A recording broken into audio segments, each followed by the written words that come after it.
Défait à Reims lors de la journée précédente, les Montpelliérains 8e vont tenter de se relancer à la Mosson, là où ils restent sur 4 succès de rang. Les Héraultais sont à 3 points du podium. Les Angevins, eux, l'ont juste quitté après leur 3e match sans victoire, dont 2 revers consécutifs à Paris et face à Brest à Raymond Kopa, où les hommes de Stéphane Moulin ont dominé sans parvenir à marquer. C'est justement le problème du SCO lors des dernières semaines, l'efficacité offensive. Certes, les Angevins ont la 3e meilleure attaque du championnat avec 16 buts, mais un seul marqué lors des 3 derniers matchs. Et les 43 derniers tirs n'ont pas trouvé le chemin des filets.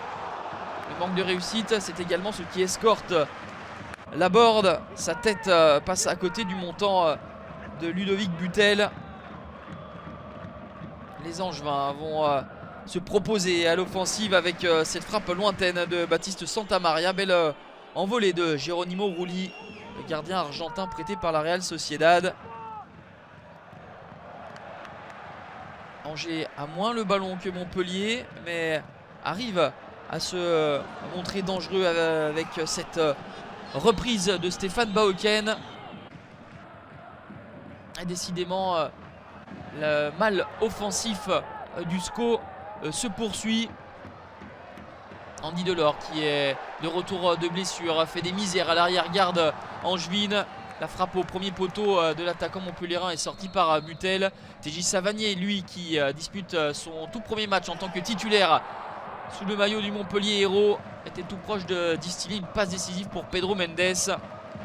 0-0 à la pause. Montpellier essaye, pousse, varie les offensives, mais Laborde ou encore Delors ne trouve pas la faille. Stéphane Moulin aimerait voir ces hommes garder la même stabilité défensive, mais être un petit peu plus tueur à l'approche de la surface de réparation adverse. Une frappe lointaine de TJ Savanier, qui est débarrassé de ses problèmes au genou. A noter en revanche la blessure au genou de Jordan Ferry cette semaine à l'entraînement. Et le manque de réussite encore et toujours pour Gaëtan Laborde. 12 matchs sans marquer pour Gaëtan Laborde. Il n'a toujours pas débloqué son compteur cette saison. Le montant sauve Butel. Les hommes de Michel Derzakarian qui insistent, qui poussent avec la montée d'Arnaud Souquet. Le centre d'Arnaud Souquet et la reprise d'Andy Delors. Gêné par un défenseur angevin. Ils auront essayé, mais ça ne veut toujours pas. Attention à la réaction des Angevins avec Sada Thioub. Le SCO a marqué 7 buts dans le dernier quart d'heure, plus que toute autre équipe. Mais là, c'est trop mou pour mettre en danger Geronimo Rulli.